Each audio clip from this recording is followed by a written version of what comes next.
Why don't other Western nations just ignore the U.S. sanctions and trade anyway? I don't know.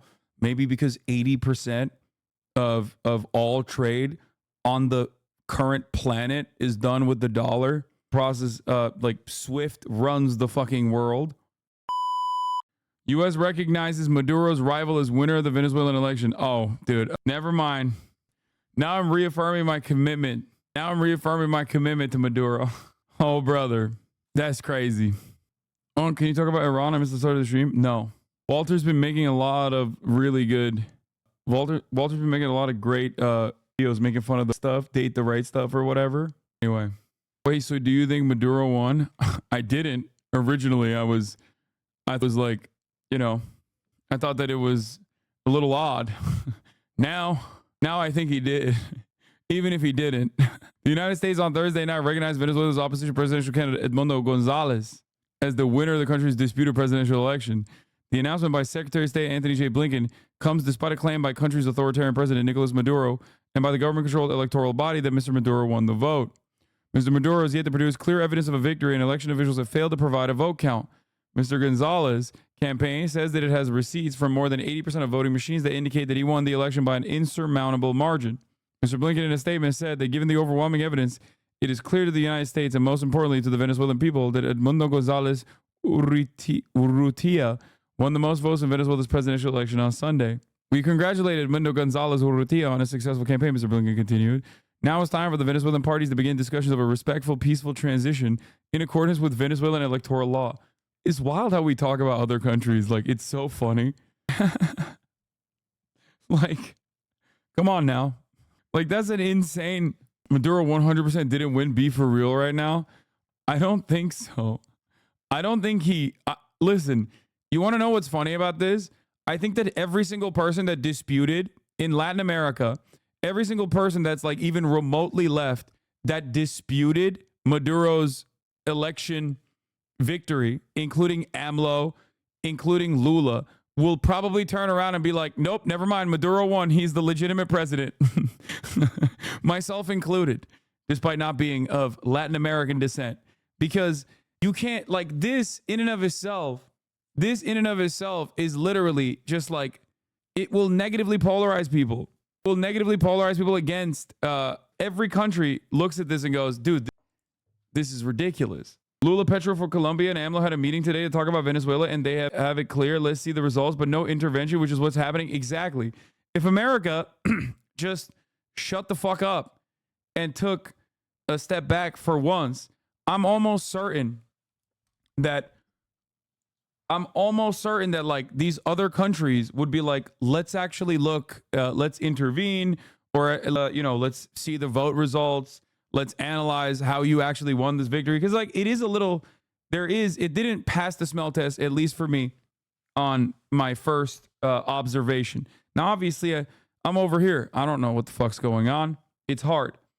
Having said that, however, immediately, as soon as America comes in and is like, oh no, we actually recognize the other side as the true and just leadership, most of those other countries that otherwise would have been like, oh yeah, let's demand some proof that you actually won, is going to turn around and be like, okay, never mind. My bad.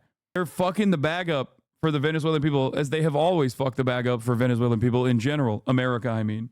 Little known paper sheets are key to declaring victory in Venezuela's election. Country's main opposition coalition both claimed, and President Nicolas Maduro and the country's main opposition both claimed that they had won Sunday's presidential election. National Electoral Authority proclaimed Maduro the winner. The opposition representative Edmundo Gonzalez said it had evidence to the contrary. Electoral authorities installed more than 30,000 voting machines, and by law, the opposition had the right to representatives at all voting centers, but not all were allowed in Sunday or were ousted before the poll. After the polls closed, Venezuela's electronic voting machines can print sheets tallying all the votes each counted.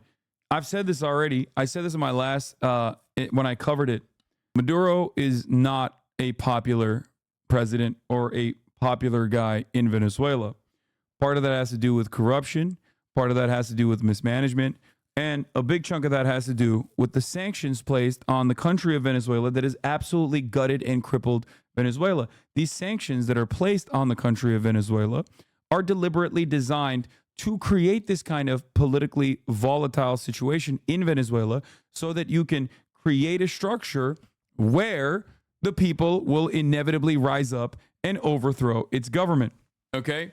Like he is not a popular person, especially because the longer the more younger generations become voter eligible, the further they are away from the Chavista movement. He came into popularity by riding the Chavez wave.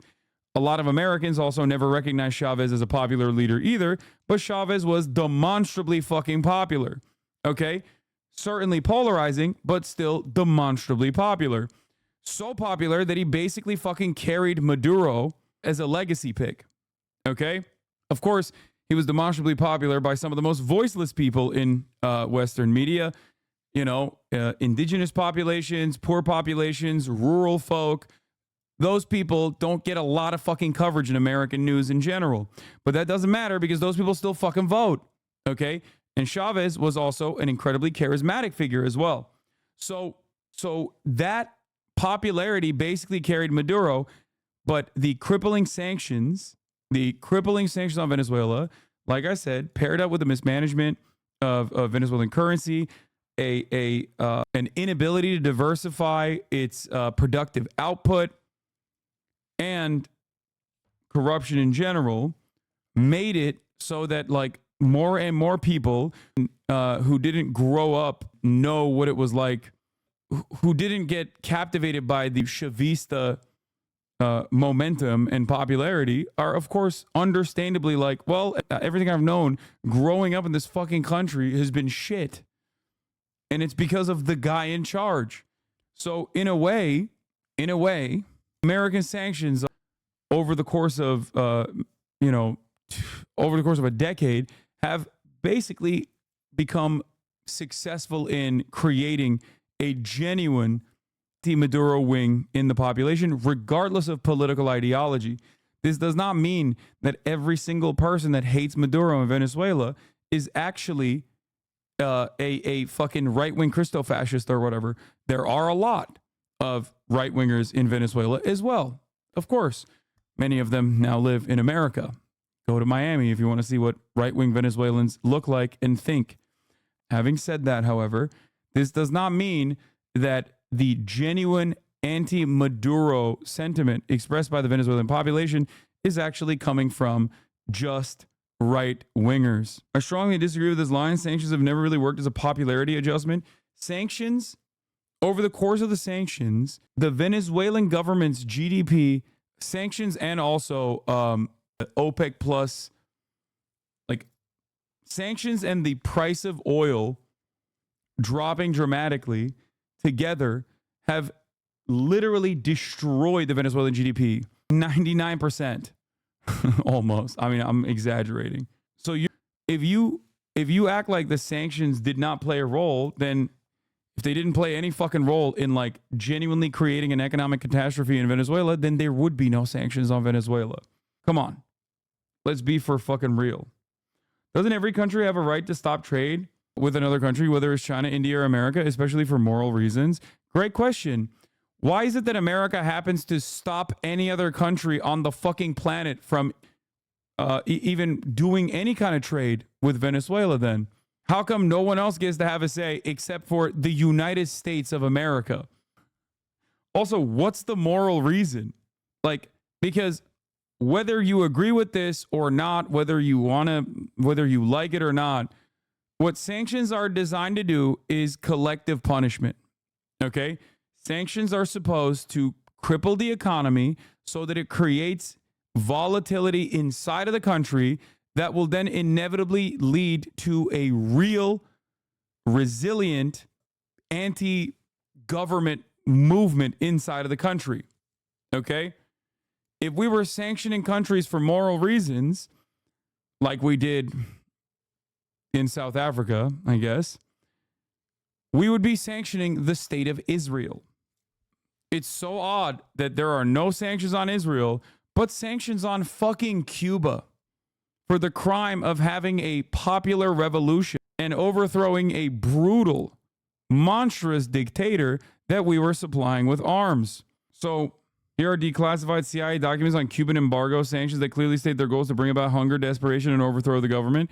This isn't like, we don't need declassified documents. They openly state that. Washington Post Jeff Stein did a phenomenal deep dive into sanctions and their impact on all the countries that we've launched sanctions against. Yeah. New York Times op-ed. Venezuelan kids are dying. Are we responsible? Our well-meaning sanctions may be inflicting pain on the wrong people. Do people think that sanctions mean just the U.S. decided not to trade with them? I don't know what people think sanctions are. Sanctions have historically increased support of the government. I'm not saying it doesn't harm the economy. They certainly do. But they usually place the resentment at the feet of the offending state, not the domestic leaders. Well, that's why I said there's also a mismanagement on top of that. But in this circumstance, when you're a single resource economy, those sanctions destroyed the economy in Venezuela. And there was no way out. Most people don't fucking know why they're suffering. They just know that they're suffering and they think, well, my government is responsible. And to a certain degree, they are. Okay? This is the article that Jeff Stein did a lot of investigative reporting on. How 4 U.S. presidents unleashed the economic warfare across the globe. In Cuba, sanctions imposed by the United States more than 60 years ago have failed to dislodge the communist regime, but they've made it more difficult to get critical medical supplies to the island. In Iran, the U.S. sanctions that date to the 1970s have not forced out Tehran's theocratic rulers, but they have only pushed the country to forge close alliances with Russia and China. In Syria, dictator Bashar al-Assad remains in power despite 20 years of sanctions, but the country is struggling to rebuild from civil war, and more Syrians than ever are expected to need critical humanitarian assistance this year. In country after country, sanctions have emerged as the key instrument of U.S. foreign policy. Jeff Stein and Federica Coco did this article. Today, the United States imposes 3 times as many sanctions as any other country or international body, targeting a third of all nations with some kind of financial penalty on people, properties, or organizations. They have become an almost reflexive weapon in perpetual economic warfare, and their overuse is recognized at the highest level of government. But American presidents find the tool incredibly irresistible. By cutting their targets off in the Western financial system, sanctions can crush national industries, erase personal fortunes, and upset the balance of political power in troublesome regimes, all without putting a single American soldier in harm's way. But even as sanctions have proliferated, concern about their impact has grown. Sanctions also, in the age of like China's rise to power, also create a secondary problem for the United States of America.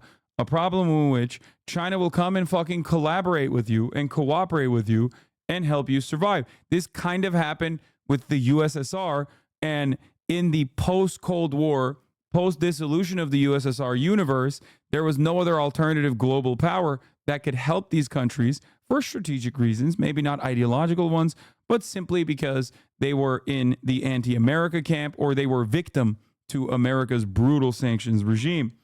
Okay? If sanctions did not have any kind of impact on the country that you have sanctioned, then America would simply not do them. Like, it's not just cruelty for cruelty's sake. There is a strategic reason for this kind of cruelty. Feel me? Elsewhere, sanctions have pushed autocratic regimes in the black market trade, empowering criminal networks and gangs of smugglers. U.S. adversaries are ramping up their efforts to work together to circumvent the financial penalties. And like military action, economic warfare can leave collateral damage. Sanctions on Venezuela, for instance, contributed to an economic contraction roughly 3 times as large as that caused by the Great Depression in the United States. Now go ahead and tell me that that is not significant. Go ahead.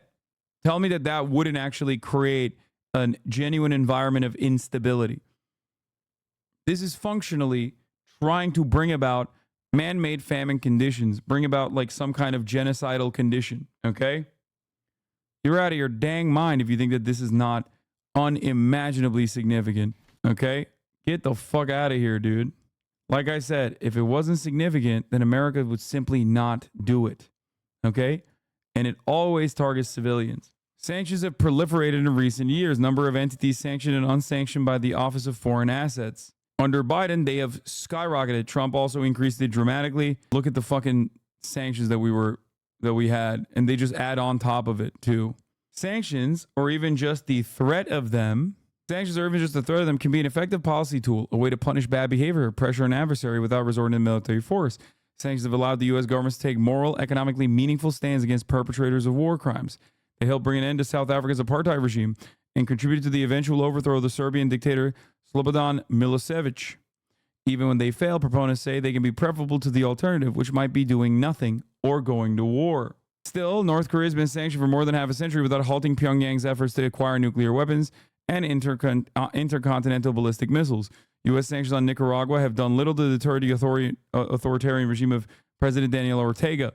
2 years of sanctions on Russia over its invasion of Ukraine have degraded Moscow's long-term economic prospects and raised the cost of military production. But these sanctions have also spawned a dark fleet of ships selling oil outside of international regulations while bringing the Kremlin into closer alliance with Beijing. Alarm about sanctions rise has reached the highest levels of the U.S. government. Some senior administration officials have told President Biden directly that overuse of sanctions risks making the tool less valuable. And yet, despite recognition that the volume of sanctions may be excessive, U.S. officials tend to see each individual action as justified, making it hard to stop the trend. The United States is imposing sanctions at a record-setting pace again this year, with more than 60% of all low-income countries now under some form of financial penalty. I want to read that again for this chatter that said, don't American sanctions usually not target food and allow for humanitarian assistance? It helps weaken rival countries, but is done morally. Dude, no, it's not. The United States is imposing sanctions at a record-setting pace again this year, with more than 60% of all low-income countries now under some form of financial penalty. Yeah, dude, it's super moral to fucking stop like medicine vials from being transported into countries. I can't think of how moral that shit is. It is the only thing between diplomacy and war, and as such has become the most important foreign policy tool in the U.S. arsenal, says Bill Reinsch, a former Commerce Department official, and now the Scholl Chair in the International Business at the Center for Strategic and International Studies, a Washington-based think tank. And yet, Reinsch said, so one must ask themselves, why is a Commerce Department official now sitting at an international business think tank talking about America's foreign policy in terms of economic warfare? This is maybe a line that you need to cross against one another to just think about it. And yet, Reinsch said, nobody in the government is sure this whole strategy is even working. Economic warfare has been around for millennia. Ancient Athens imposed trade sanctions. Wait, what the fuck? Why is this like stuck? I can't. Oh, there it is. Ancient Athens imposed trade sanctions on its adversaries. Saddam Hussein's invasion of Kuwait in 1990 gave rise to a new form of the weapon, an international blockade of exports to Iraq. After the Gulf War, comprehensive sanctions made it impossible for Iraq to export oil or import supplies to rebuild its decimated water and electrical systems, and illnesses such as cholera and typhoid surged. At the same time, with the collapse of the Soviet Union, the United States was emerging as the world's unrivaled superpower, both financially. Yes, I know. This is the Jeff Stein interview. We'll do it. Is this the Jeff Stein interview? Oh, it is. You know what? Fuck it. We'll just watch the video. You guys hate when I read. The Washington Post expose titled Money War, How 4 U.S. Presidents Unleashed Economic Warfare Across the Globe. The Post reporting examines how the U.S. has increasingly relied on economic sanctions that have left collateral damage across the globe. The Post expose begins saying, quote, today, the United States imposes 3 times as many sanctions as any other country or international body, targeting a third of all nations with some kind of financial penalty on people, properties, or organizations. But the collateral damage of the sanctions is seldom discussed. The Washington Post reports in Venezuela, which just held a contested election, sanctions have contributed to an economic contraction roughly 3 times as large as that caused by the Great Depression in the United States. The Post also reports Donald Trump was warned sanctions on Venezuela could result in millions of people migrating from Venezuela. We're joined now by Jeff Stein, co-author of the Washington Post expose and White House economics reporter for the Post. Why don't you take it from there, Jeff? In this 5 minutes that we have together, talk about making the Venezuelan economy scream. We'll go from the effect of sanctions on Venezuela and then go to other countries. Yeah, so starting under the Obama administration, the U.S. began imposing sanctions on Venezuela, but at first they were very limited. They were really just focused on a few members of the Maduro regime that were responsible for carrying out violent reprisals against protesters in Venezuela. But really under Trump, and as we exclusively reported in this story, despite the warnings of DHS officials in classified reports about the potential outmigration effects of these sanctions, the Trump administration... Yeah. That's the other aspect of this, which is that sanctions on Venezuela, accompanied with temporary protective status for Venezuelan migrants due to literal political reasons, is the fucking reason why there's so many Venezuelan migrants that are crossing the goddamn border. Not that there's any problem with that, but it's like you did that. Like you are, like the Trump administration is directly responsible for it, and the Biden administration has directly continued that process. So it's like if you destabilize a fucking country and people have no opportunity to eat, they're going to move somewhere where they can. Okay? Like, it's so stupid that, like, the idea is, yeah, let's just starve these people and then expect them to do a fucking people's revolution, a revolt. Venezuela has been going to shit far before the sanctions. Yeah, dude, that's why before the sanctions, people were fucking writing about Venezuela as, like, literally one of the best. Like, one of the most... Bro, Venezuela was so not doing so. Fox News, I remember an article in 2012. Fox News wrote an article about how Venezuela was actually capitalist. The American Enterprise Institute was talking about how, like, guys, hold on now. Everyone's talking about how socialist Venezuela is. It's actually capitalist. Okay? Or not 2012. Shouldn't have backed terrorism. Dude, you are delusional. I've never backed the United States of America and its foreign ambitions. Okay? Yeah, this is it. No, it was in 2010. Sorry. What socialism? Private sector still dominates Venezuelan economy despite Chavez crusade. It wasn't in 2002. It was fucking 2010. And that was because they were killing it.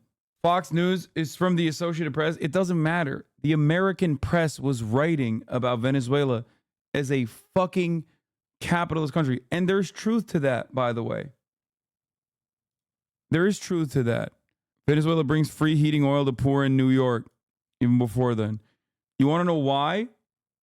Because the Venezuelan economy was a mixed market economy, just like every other fucking social democracy on the planet.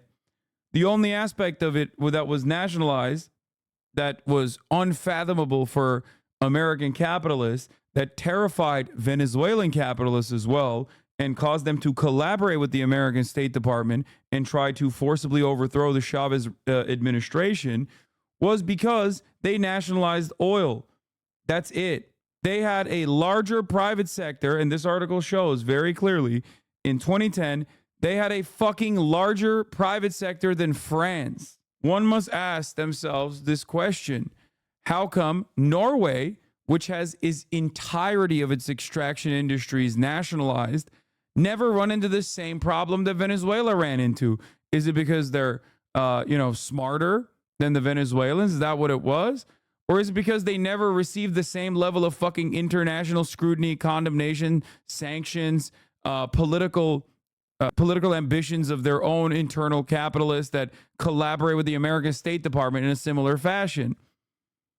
Plenty of countries have nationalized oil sectors. Venezuela, it was treated like it was a fucking crime. Look, while production has declined, the public sector has swelled from about 1.4 million workers in 1999 to about 2.4 in 2010. They don't have the capacity to manage any country, said Rafael Davila Guaricuco, a 34-year-old port crane operator. They're destroying everything. That's precisely the perception Chavez tries to fight in his speeches. The bourgeoisie is trying to convince Venezuelans that the path of socialism isn't viable, that all businesses in socialism go bust. It's the opposite, Chavez said. He pitches cut rate prices as subsidized state-run supermarkets like a salesman, and touts a successful state-run dairy factory, cooking oil plant, and the nationalized telephone company. State-run markets are a part of Chavez's attempt to counter 31% inflation that has been battering the country alongside a recession that shrank the economy 5.8% in the first quarter.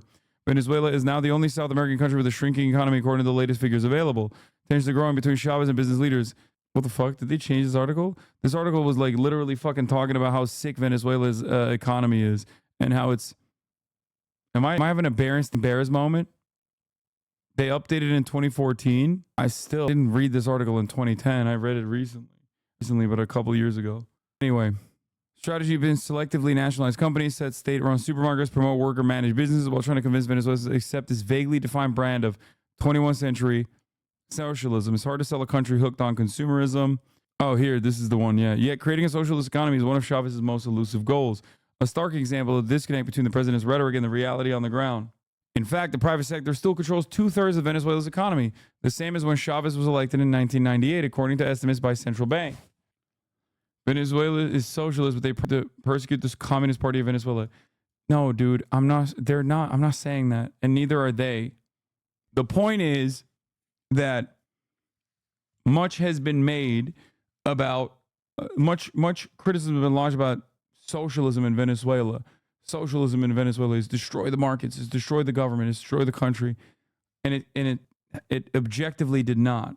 And it was not a socialist country at all. It was barely even a transitional socialist state. Oh, they're not socialist. Anyway, the reasons are political and practical. Chavez knows most Venezuelans are recoil from the idea of Cuban-style state control, and his government is far from being capable of taking over and running a majority of the economy. Yeah.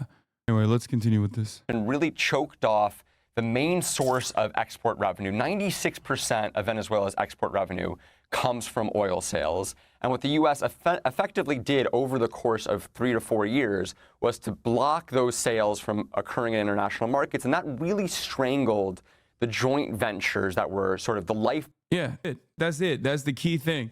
They're a single resource. They are a single resource economy. And Chavez, to his credit, tried and failed increase agricultural output. Now, if you notice, the reason why he was pushing for state-run grocery chains is because a lot of the supermarket chains in the country are owned by a couple families who are all obviously right-wing capitalist psychopaths who also happen to own all the fucking media companies. They're also the same people that, once again, collaborated with the American government. That's why when the first coup was launched against Chavez, which was, by the way, thwarted by a popular uprising, the American government did what they did today. They immediately recognized the head of the Venezuelan Chamber of Commerce as the actual legal president of Venezuela. This did happen. I don't know why you're saying false. That is literally what happened. I don't know why you're acting like this is not a thing that happened. It's just regular American and Venezuelan history. Nothing I've said is contested. I don't know why you're saying it's false. Oh my God. Yes, diversifying failed because private businesses lobbied against the government's output. They did. Flooded the Venezuelan economy. This means sort of the oil deals that were worked out with U.S. producers, with the Venezuelans, that were providing them with the revenue that they needed to buy sort of imports from other countries. And when that happened, you saw the numbers are just staggering. 71% economic contraction in Venezuela, as you mentioned, 3 times as great as the U.S. Great Depression, and greater than any other peacetime economic collapse recorded in modern history, greater than many other economic collapses of countries at war, including Ukraine after the Russian invasion, or Iraq after the U.S. invasion in 2003. So this is a cataclysmic event, and economists go back and forth, and it seems clear to me from my reporting that I feel like a lot of leftists in America don't understand what to do after the revolution. Chavez's goal after winning was to reduce poverty, feed kids, give land to peasants. He did a lot of those things. Improve rural living, urbanize, build hospitals, build roads into areas inside of Venezuela that kind of never really got that kind of help or assistance from the government at all. Problem is, improve literacy rates. Problem is, those people are not the people that are ever going to get prominently displayed in America. Those are not the people that are flying to America. Those are people that don't have family members in America going to American schools. Who does have children going to American schools, American colleges, flying to America easily? Motherfucking agricultural business giants and people that own the factories. Those are the voiceless people in every country that you never hear about. Okay? Now, this was before. I'm not talking about before. That was like, what I'm talking about is literally 10 plus years ago. More than 10 years ago. Okay? Now, the people coming from Venezuela are everyone that is trying to not starve. They obviously also have a tremendous amount of resentment towards Maduro. But yeah, ultimately, they tried to do a coup in 2002 where snipers killed 10 people during a shootout between the protesters and blamed it on Chavez. They kidnapped them until popular movement and the presidential guard put them back in power. That's what I'm talking about. That's where the American State Department immediately came out and said, we recognize the real leader of Venezuela as the head of the Venezuelan Chamber of Commerce. Come on, dude. Economic collapse in Venezuela predates U.S. sanctions. Venezuela had inflation of over 800% before Trump really tightened the screws on the Venezuelan economy. But there is also no doubt that these U.S. measures made the economic situation in Venezuela worse. And at the cost of, despite that cost, did not push out Maduro's government, and obviously Maduro still remains in power today. So can you say, Jeff, I mean, this is Venezuela's case, but also elsewhere, how effective have U.S. economic sanctions been? There was a time, which you point out in the piece, with apartheid South Africa. Sanctions helped bring down and apartheid. Also in Serbia, the demise of Milosevic's. Sanctions didn't start with Trump, but with Obama. No, even before then, I think there were some sanctions before Obama as well. But no, Obama kickstarted the sanctions. Donald Trump increased it by really fucking high margins in an effort to literally destroy the Venezuelan economy, destroy Venezuelan existence. Regime also through sanctions or partially through sanctions. But what about now? Now, I think it's really hard to say. Academic attempts. Why don't other Western nations just ignore the U.S. sanctions and trade anyway? I don't know. Maybe because 80% of all trade on the current planet is done with the dollar. Process like SWIFT runs the fucking world. So countries are legitimately terrified of going against America's wishes, and they will refuse to sell pharmaceutical products to countries like Iran and countries like Venezuela. That's not even a joke. That literally is the case. Hassan, the number is 45%. I thought it was higher. I guess I'm wrong. The sanctions were not that far reaching with Venezuela to the point of SWIFT cutoff. Brother, I don't know what you're doing when you say this, because even the threat of sanctions causes many international cooperators of the United States of America to immediately stop trading. Like this is cope. When people say this is actually cope. When people say, oh, dude, you don't understand. They weren't that far reaching. Another common trope. American State Department enjoyers will also always love to say, not saying that Cloud District enjoyer is one of them, but they will also always say, what do you mean? These sanctions are not far reaching. I'm sorry. We just sanctioned Maduro and a bunch of other people in his administration. It's not like we sanctioned the entire government. It's not like we sanctioned the entire country. Okay? That's a classic fucking lie that people love saying. Well, they'll be like, excuse me, the sanctions are actually on individuals. It has nothing to do with the economy. The economy just kind of did that on its own. It just imploded on its own completely. It's worse than the Great Depression, dude. Come on. Attempts to sort of isolate the effects of sanctions and whether they have worked or not are very hard to quantify. Some studies I've seen suggest that the success rate is between 15 and 30%, which, given that we have sanctions now in some form on roughly a third of all nations and 60% of all poor countries, suggests a very high failure rate.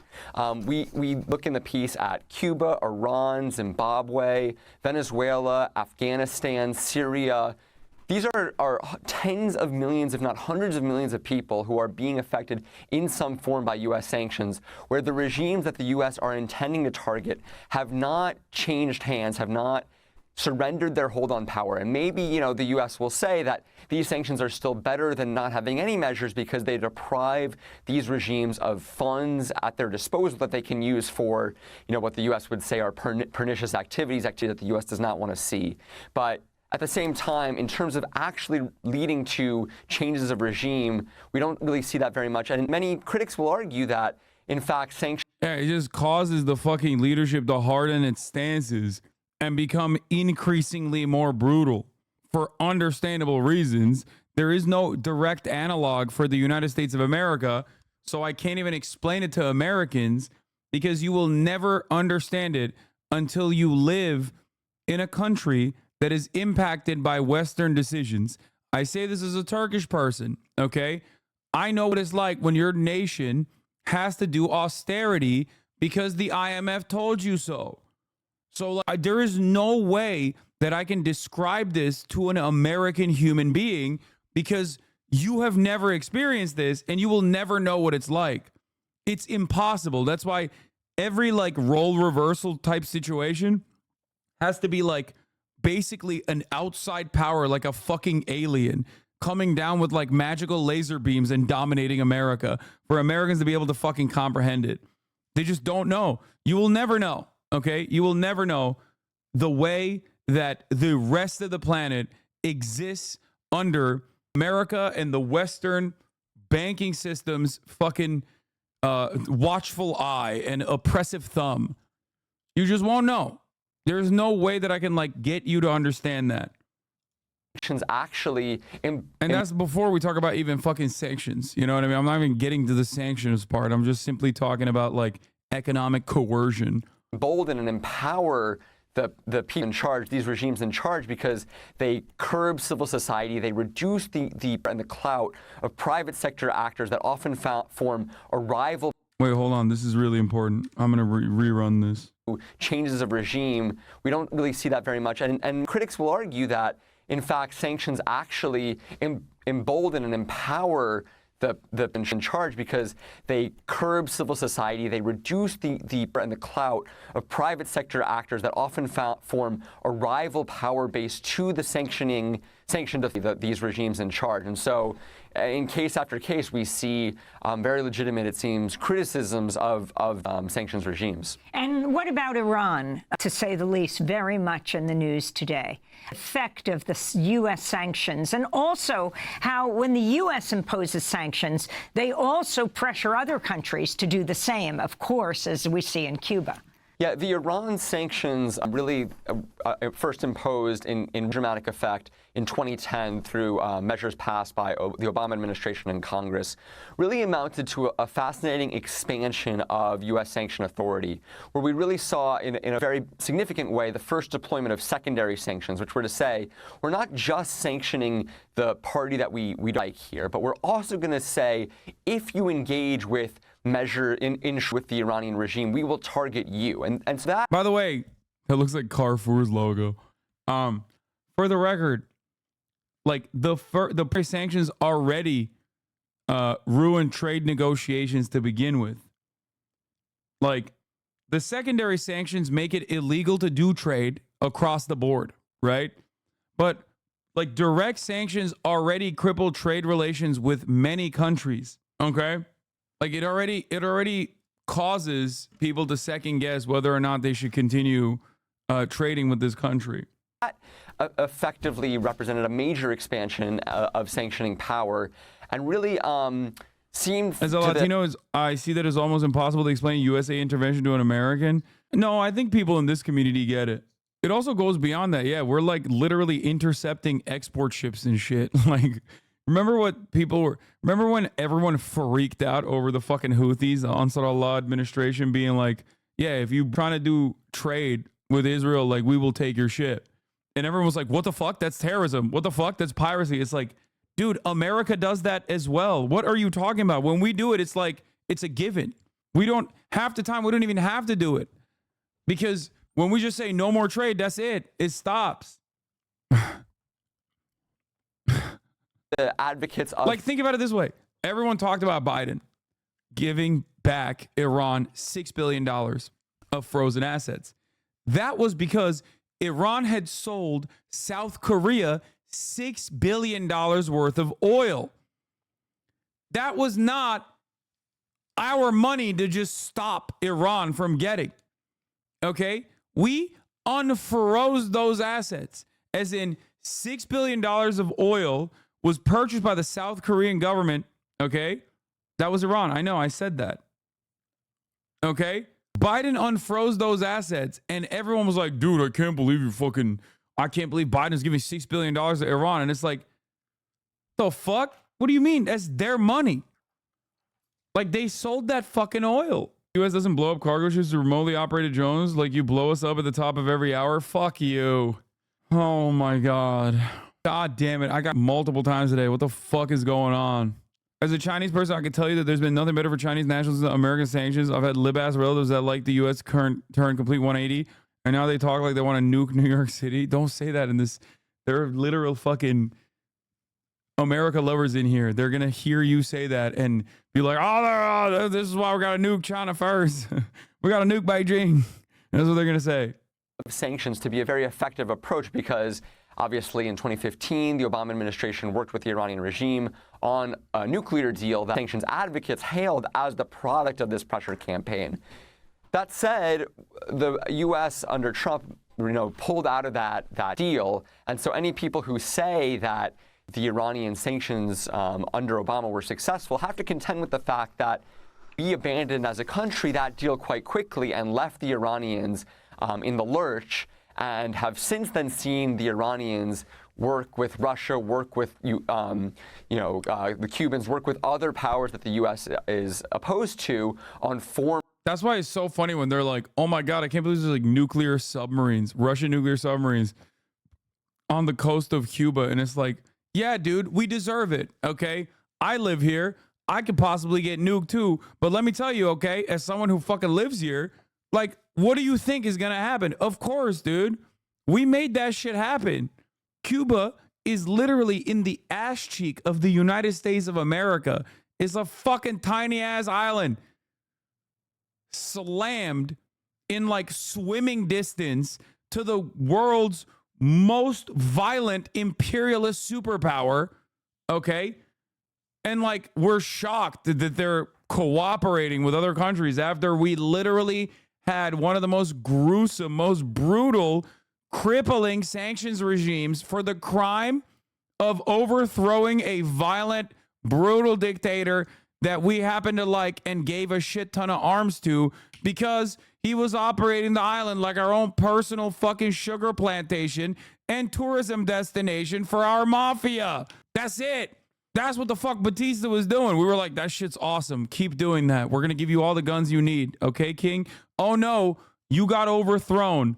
Oh fuck, it's sanctions time. That's the history of Cuba. It is one of the most unimaginable wrongs that a country has done to another country. It is universally condemned. Ain't nobody can do a goddamn thing about it. Okay? And they're still over there surviving in spite of everything else. Forming rival financial networks that leave open the question of whether there's even the possibility of further Iran sanctions being effective now that they've formed all these rival sort of trading networks that operate sort of as a shadow trade system to what the U.S., the sort of Western financial system that is predicate for punishing Iran via sanctions. And Jeff, very quickly, we have 30 seconds. What happened to the 2021 plan to overhaul the U.S. sanction system? Yeah, we exclusively report in our story that a group of Treasury staffers had a draft of a report far more extensive than what they ultimately released. They had dozens of recommendations, including measures really meant to check. In the next week, if Maduro does not show data polling station by station, I don't know if even the progressive president can hold out like they did today. The State Department and opposition will sponsor violence in the streets until enough chaos to force Maduro out if the military, which has ranks are loyal to him and extremely corrupt, cave. That's why I said, though, that, like, I don't know. If America had not fucking come out like this, that's just Cuba. You explain the history of South America minus CIA supporting cartels. Yes.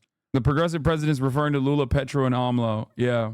The rise of U.S. sanctions, particularly a sort of central coordinator. Right now, it's a little bureaucratic, but there are sort of many the government that sort of throw out sanctions ideas. They get rolled together in State Department and Treasury Department sanctions and push forward. And there's really no one body that sort of is evaluating whether these sanctions are operating in the context of an overall broader sanction strategy. And Treasury staffers drew up a plan to say, like, let's put that in place.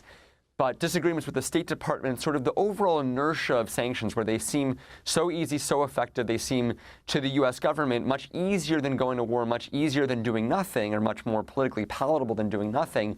And so That plan was shelved, and really under the Biden administration, we've just seen more and more sanctions. Biden has imposed 6,000 sanctions in 2 years, an unprecedented. Doesn't America support and empower democratic actors and give them teeth? Yeah, democratic actors like Saudi Arabia, democratic actors like Israel.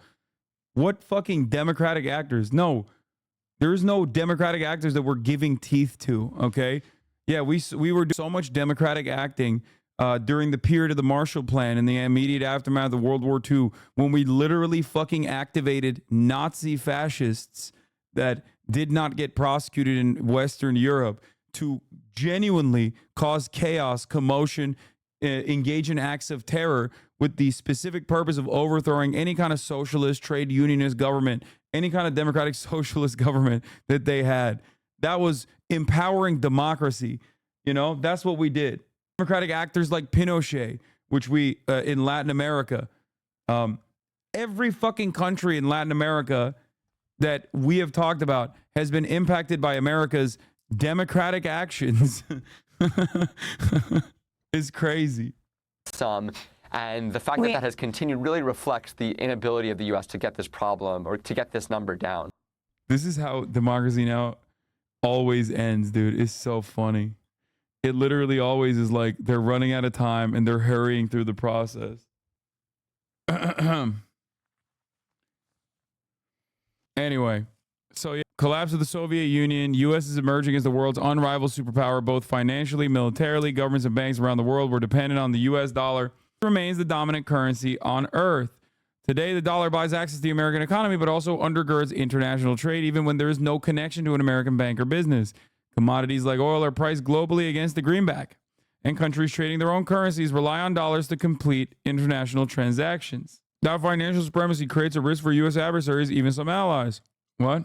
Wait, so just to be clear, the reason that Cuba suffers economically is because of the U.S. trade embargo and not actually from communism, as the State Department has indoctrinated Americans, right? American brain rot is how you end up with Pepe Levy goblinoid American chauvinist takes. They focus on how bad Maduro is without acknowledging the root cause of the economic decline is American sanctions, and the root cause of political violence is the American interventionism. Maduro bad, but American intervention is the bigger evil? Yes. Straight up. I'm not a fucking Maduro head, even though he loves Steven Seagal and hangs out with Recep Tayyip Erdogan and shit. Not a good guy. He's not an effective leader. Anyway. Sanctions are the gate. Treasury officials can impose sanctions on any foreign person, firm, or government they deem to be a threat to the U.S. economy, foreign policy, or national security. There is no requirement to accuse, much less convict, anyone of a specific crime, but the move makes it a crime to transact with the sanctioned party. Coming under U.S. sanctions amounts to an indefinite ban from much of the global economy. The system builds slowly. Initial targets, in addition to communist Cuba, were drug cartels in places like Mexico and Colombia, and rogue regimes like Libya. As recently as the 1990s, Treasury Department's Office of Foreign Assets Control was responsible for implementing just a handful of sanctions programs. Its staff fit comfortably in a single conference room. One of its major responsibilities was blocking American sales of Cuban cigars. All that changed after the terrorist attack on 9/11. Osama bin Laden might have been the most successful terrorist of all time, because I think 9/11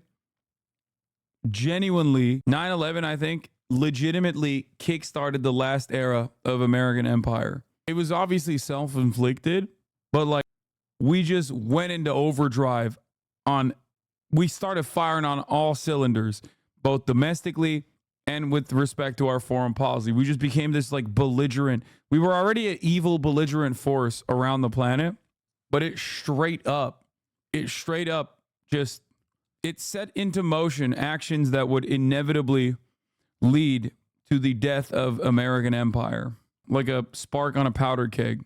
America will collapse tomorrow at 3 p.m., guys. Okay, what are you talking about? I'm not a fucking economist writer for China, okay? I'm not on the China beat at The Economist. That's not what I'm saying at all. See you on Reddit. What do you mean? We're just ripping ourselves apart. It's literally true. This doesn't mean it's going to happen tomorrow, but I think post 9/11, the United States of America is basically the death rattle.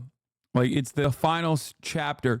It'll take longer than fucking 20 years, 30 years, 40 years, maybe 100 years. But anyway, let's continue. All that changed after terrorist attacks. Congress enacted legislation to compel financial institutions to maintain records of consumer transactions, hand them over to law enforcement. Suddenly, U.S. officials had volumes of information on the world's banking customers, just as the rise of digital banking gave new insights into the worldwide flow of money. As the Treasury Department became a key player in the global war on terrorism, U.S. policymakers began to understand the power of nations' financial hegemony. Experts urged a more sophisticated approach than the blunt embargo used in Iraq. I think this might have played a role in like the CIA becoming shittier in general. Back then, it was way more hands-on. They would just fucking send dudes with guns. They would send like Green Berets to train the most violent rapists that they could find in the country, all of which are fascist. And then they'd be like, go rape some nuns, please. Here are some American weapons. Go rape some nuns and, you know, go do your damn thing. That's usually how it worked, at least in Latin America. Then they were like, oh shit, we could just crunch some numbers and just cripple entire economies. We would do death squad shit. We get some drugs, and then we would ship those drugs back into the United States of America, flood them into black and brown neighborhoods, do a war on drugs, you know, the cool stuff, so that we can have our own domestic colonies inside of the imperial core. Since, after all, according to the 13th Amendment, slavery is legal. Literally is. As long as it's within the prison system. And then the CIA started quiet quitting. Yeah. The CIA pulled off 9/11 and we're like, we did the best thing we could have done. That's it. They were like, this is the greatest work that I've ever pulled off. Oh my God, we're invading Iraq. What else can we do? Yeah. My magnum opus. Can't top that. Gotta retire when you're on top. And then they fucking started quiet quitting after that. Please tell me you're exaggerating about the nun thing. Oh, I wish I was exaggerating when I'm talking about like raping nuns. The CIA and American military trained violent fascist paramilitaries raping nuns. No, that's real. Anyway, ask Anna Navarro's dad, which is crazy. That's how fucking nasty we are as a nation, that you can have like a prominent former Republican, now never Trumper, commentator post on the timeline that her father was a fucking nun raper terrorist, okay? Or at the very least was connected to them. It's not a joke. Like, she literally said that. Also part of the reason why I think it's like, there's also part of the reason why I think it's kind of crazy when people will be like, oh, Benjamin Netanyahu is the biggest war criminal in the room. I'm like, bro, come on. We're the United States of America. Like, his crimes are still under our umbrella of war crimes. You know what I mean? Like, he's the little guy in the room. They also would spike babies with bayonets. That's also true. They would literally chuck babies up in the air and spike it. Spike the baby with a bayonet. Of course, for democracy, for bringing about democracy. Guys, it was for democracy. The alternative was so much worse. Can you please? The alternative would be much, much worse. Okay. Oh God, I can't even imagine. Experts urge a more sophisticated approach than the blunt embargo used in Iraq. Smart sanctions, these advocates hoped, would be more precise, applying maximum pressure by cutting off malicious actors. Proof of concept soon materialized. In 2003, North Korea alarmed the world by withdrawing from a nuclear weapons treaty. Treasury officials under President George W. Bush not only targeted the Macau bank that processed payments for Pyongyang, but also threatened any banks that traded with one. North Korean officials howled, and the measure stymied Pyongyang's finances. The episode was a revelation for Treasury staffers. America appeared to have cowed a foe halfway around the world without firing a single bullet or spending a single penny. It was a pivotal moment, said Kristen Patel, who served in senior roles of the Treasury Department's Financial Crimes Enforcement Network from 2015 to 2017, and now teaches sanctions policy and illicit finance at Syracuse University.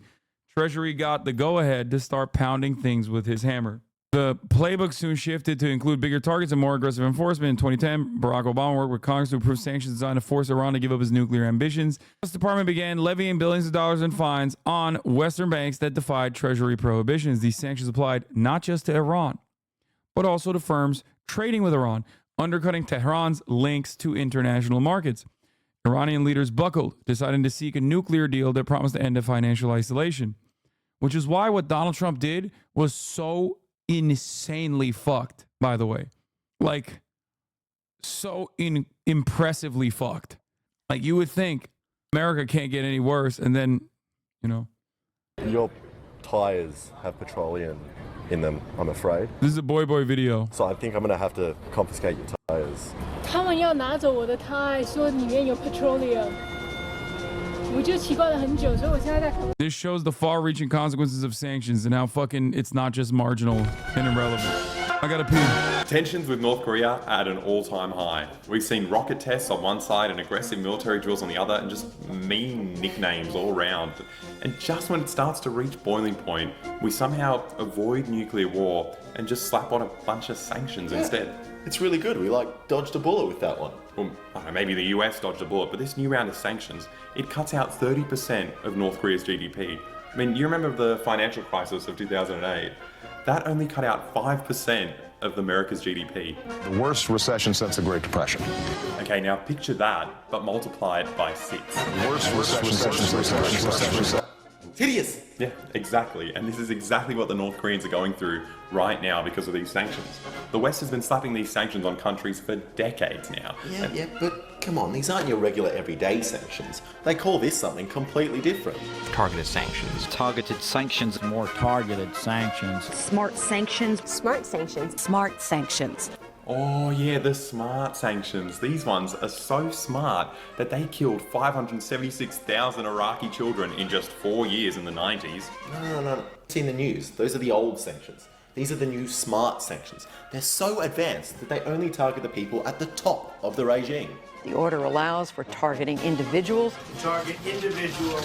Sanctions which personally targeted North Korean leader Kim Jong-un. Put North Korean leader Kim Jong-un on its sanctions list. So these new sanctions on North Korea are banning over 50% of petroleum imports into the country. And you know what this means? It means that Kim Jong-un personally cannot drive his car to the rocket factory. That's ridiculous. You know that these smart sanctions affect civilians the most. No. I bet that if you implemented the same smart sanctions into Australia, people would completely understand that these are a necessary surgical procedure that only target the Prime Minister. How could you possibly prove that? No. I know just the guy to settle this bet.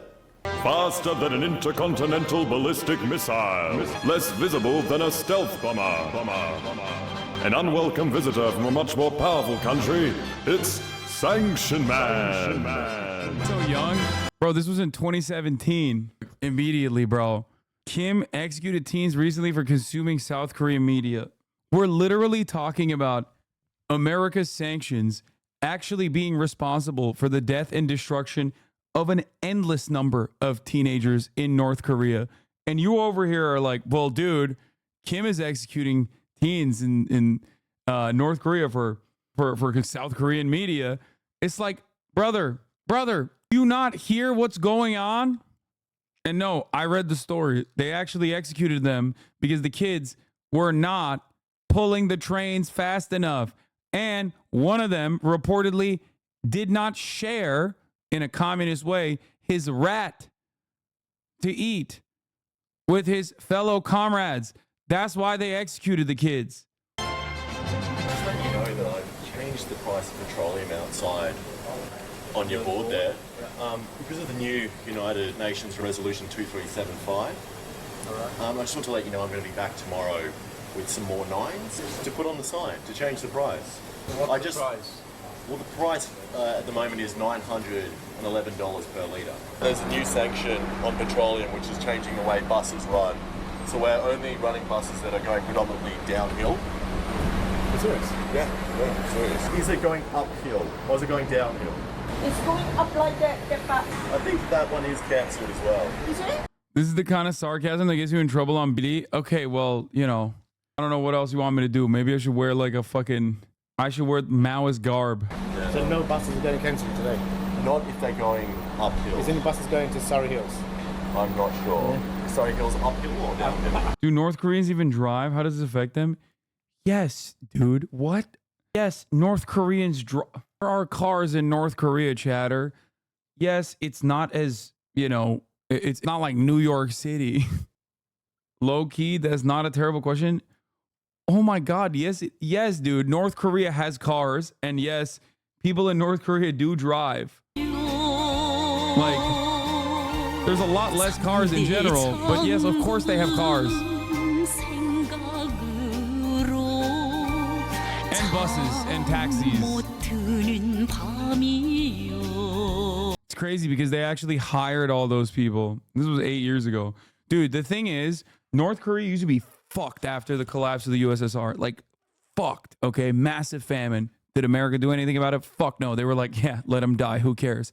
But since then, all things considered, they've been able to dramatically recover from those circumstances. So a lot of people operate on the conditions that like North Korea looked like in the early 90s or maybe even in the early 2000s. But since then, obviously, there has been a economic recovery.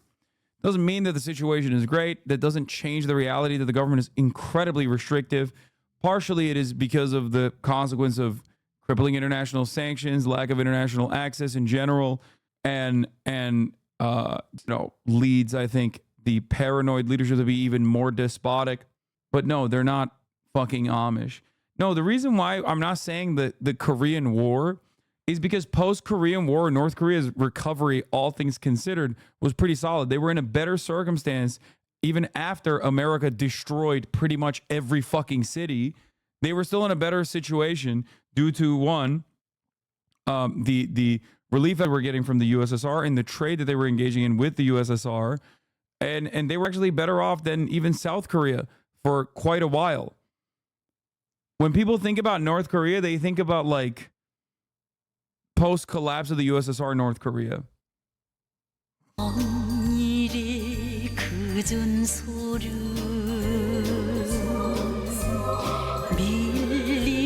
It is funny though, because it's like there's no normal reaction to the situation, because it's like either you think that they're eating rats and like pulling trains by hand, or you think that they're like eating burgers every meal and everything is super fucking sick and they just like love their glorious leader and they cry because they just love him so much. And like it's not somewhere in the middle. Like there's no normal way of analyzing. I rarely ever meet people that just like look at the Democratic People's Republic of Korea as a country that has been incredibly like wronged historically and is the way it is as a consequence of like ambition. ChatGPT thinks a population of 26 million people only have 10K cars. Do you think that's a racist thing or anti-communist thing? It's probably an anti-communist thing because South Korea is literally right there. And people love South Korea. They fucking look at South Korea as like the new Japan.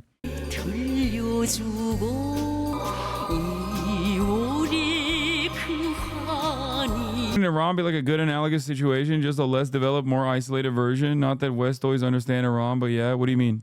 I mean, dude, are you kidding me? Iran is also Muslim. They literally think Iranians live in mud huts. Like the average American probably would be shocked at seeing how fucking developed Iran is. They like there are people in Iran right now watching me, okay? Right now, as we speak, there are motherfuckers that live in Iran that are watching me, okay? Either through VPNs or I don't know. But like that is unimaginable to the average American. What do you mean? In their mud huts? In their tents when they drive their camel to work? Like no idea. I thought everything was flat. Are you the manager? Yeah. Yeah, I'm just letting you know that I have soap out of the bathroom.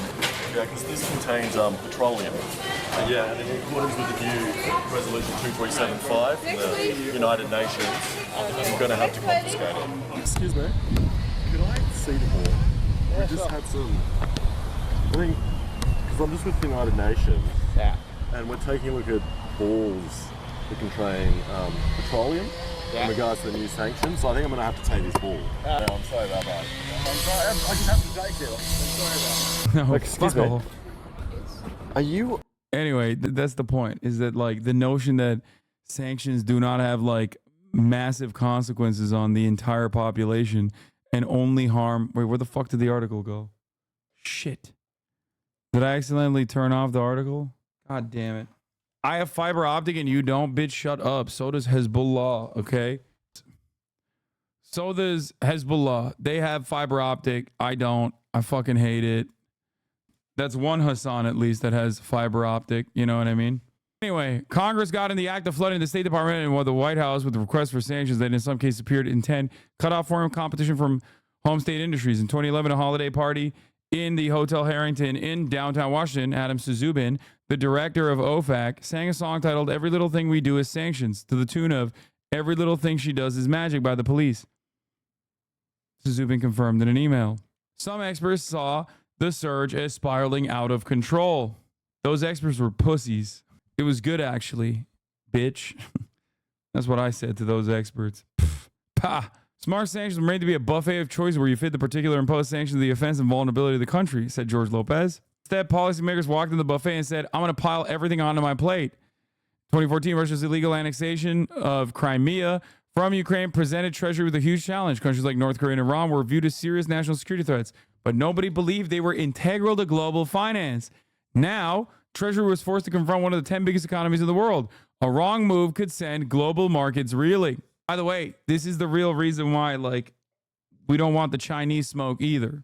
Treasury aides who had once labored in obscurity took recommendations directly to cabinet officials who were simultaneously hearing from alarmed Fortune 500 CEOs and the heads of Wall Street banks. Sanctions were suddenly a key feature in the re-emerging great power competition among Moscow, Beijing, and Washington. You get requests and comments from seemingly every corner of the government. Why have you not imposed sanctions on these people? And what about those people? Adam M. Smith, who served as senior advisor to OFAC. Regardless if you were a Democrat or Republican, the thought process was, why would you not continue to do this? But government officials began to notice problems with the Treasury's new regime. Sanctions on Russia targeting allies of President Vladimir Putin and state banks had no effect on the control of Crimea. European leaders grew angry over fines levied on their banks. Wall Street power brokers started to grumble about the cost of complying with the dizzying new instructions. The number of sanctioned entities appeared to be growing too fast for OFAC to keep up. Nuance bred fusion. Requests for clarification poured in, and the number of lawsuits against the agency tripled. Turnover intensified. Yeah, by the way, this is straight bully shit, because another part of it, as the chatter also mentioned, the best part of sanctions is you can steal the money too, which is insane. You can freeze the assets, or maybe in the nuclear option, you can literally take the assets, which is what we're now choosing to do with the Russians as well. With in the situation with Russia, yeah, they kind of do deserve a bit of that smoke, okay? They're doing something really fucked up, and they're just not stopping. But it is wild that America, that does what Russia is doing to Ukraine all around the fucking world, and has done historically even worse than what Russia is doing in Ukraine, which seems unimaginable when you think about it, because it's wow, that's fucking crazy. I'm not saying this as a defense of Russia. I'm saying this to explain to you how shitty America is, okay? We get to also then put sanctions on other countries and take their money. Anyway, a more existential challenge emerged as well. The power of sanctions lay in denying foreign actors access to the dollar. But if sanctions make it risky to depend on dollars, nations might find other ways to trade. In 2016, Obama Treasury Secretary Jack Lew warned publicly of sanctions overreach and the risk that their overuse could ultimately reduce our capability to use sanctions effectively. And yet the incoming Trump admin again found new use for the financial weapon as it applied more sanctions than ever. As President Donald Trump used sanctions for retribution in ways never conceived, ordering them, for instance, on officials with the International Criminal Court after it opened war crimes investigation into the behavior of U.S. troops in Afghanistan and another country, which is not mentioned in this article. Although I love Jeff Stein, and I think he did a phenomenal job on this article, there was one other reason why Bensouda, the Gambian ICC prosecutor, got sanctions. No, not Iraq. That country was Israel. That's right. Benjamin Netanyahu went to Donald Trump and directly was like, yo, deal with this shit. And Trump was like, oh, say less. Bensouda, the very same Bensouda that was being harassed, threatened, doxxed, and also ritualistically humiliated by Israeli newspapers, and was, of course, round the clock surveilled by Mossad. You know, that's what good guys do. Let's continue. So sanctions impact high severity: Iran 1979, North Korea 50s, Venezuela 2005, Cuba 1962, Syria 1979. Medium severity, low severity, low severity. You got Lebanon, Mali, Ethiopia, Zimbabwe, Nicaragua, Somalia, Democratic Republic of Congo, Sudan, Belarus, China, Burma, Libya, Yemen, Afghanistan. You jerk, you stinky baby. What? What does that even mean? Anyway, the Trump administration also hit Venezuela with crippling sanctions, aiming to discredit the dictatorship of Nicolas Maduro and encourage an opposition movement. The penalties failed to oust Maduro and are now often blamed for exacerbating one of the worst peacetime economic collapses in modern history. The abuse of this system is ridiculous, but it's not Treasury or OFAC's fault. They are good professionals who have all this professional work being shoved on them. They want relief from this relentless, never-ending, you must sanction everybody and their sister, sometimes literally system, said Caleb McCary, who served as a senior staffer on the Senate Foreign Relations Committee and was the State Department's lead on Cuba policy during the GWB administration. It is way, way overused and has become out of control. By the time Biden's inauguration came around, a consensus had emerged among his transition team that something had to change. Summer of 2021, 5 Treasury staffers worked up an internal draft proposing to restructure the sanctions system and ran roughly 40 pages. But like the 3 previous admins, Biden's team found the power difficult to give up. It's just like, it feels so good to do sanctions. You know what I mean? So why would you stop? Have you even considered how good it makes me feel to implement sanctions to genuinely collapse the economy of a nation that I have declared a foreign adversary? Nobody ever thinks about it like that. As a treat. Treasury staffers watched their bosses take out key parts of their plan, including a provision that would have created central coordinators, said the people familiar with the document. By the time the Treasury publicly released its 2021 sanctions review in October that year, the 40-page draft had dwindled to 8 pages and contained earlier documents' most toothless recommendations, the people said. People familiar with the matter blamed internal disagreements with the State Department for the extent of the changes and said Treasury leadership also opposed revisions. A State Department spokesman declined the comment. 4 months later, Russian troops marched into Ukraine and Biden unleashed an unprecedented volley of more than 6,000 sanctions in 2 years. And not only on Russia, the Biden admin has penalized targets, including Israeli settlers in the West Bank. Sure. Former government officials in Afghanistan. By the way, we also still literally retain ownership over all of the Afghan government's money and refuse to give it back to them. But that's besides the point. Including Israeli settlers in the West Bank is so funny. Putting that there. You're talking about an entire country versus 6 fucking terrorists. 6 that literally we dialed back. Oh, that's right. U.S. says Israeli banks don't have to close the accounts of sanctioned settlers. Never mind, guys. We backpedaled because Israel was like, no, the fuck, you're not doing that to our... Those are some of our best terrorists. Excuse me. Have you seen how inbred those fucking douchebags are? They're like top level West Bank settlers, okay? You are not touching their money. Anyway, let's continue. They spit on so many Catholics, dude. You don't understand. Some of them say they have the best loogies, okay? The best. They've only killed 11 Israeli people thinking that they were, Palestinian. Why would you sanction them? Meanwhile, the sanctions, alleged fentanyl dealers in Mexico, North Macedonian spyware company. Meanwhile, sanctions that Biden had said he would ease, such as those imposed by Trump on Cuba, were largely maintained under pressure from Capitol Hill, despite the view that top administration officials that the embargo was counterproductive and a failure. We just had to keep it. There's nothing we can do.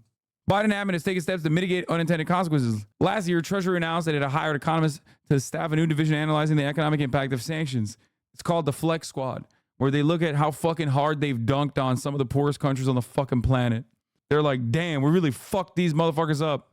Humanitarian groups have praised Biden admin efforts to ensure critical medical supplies and food can enter countries under sanctions.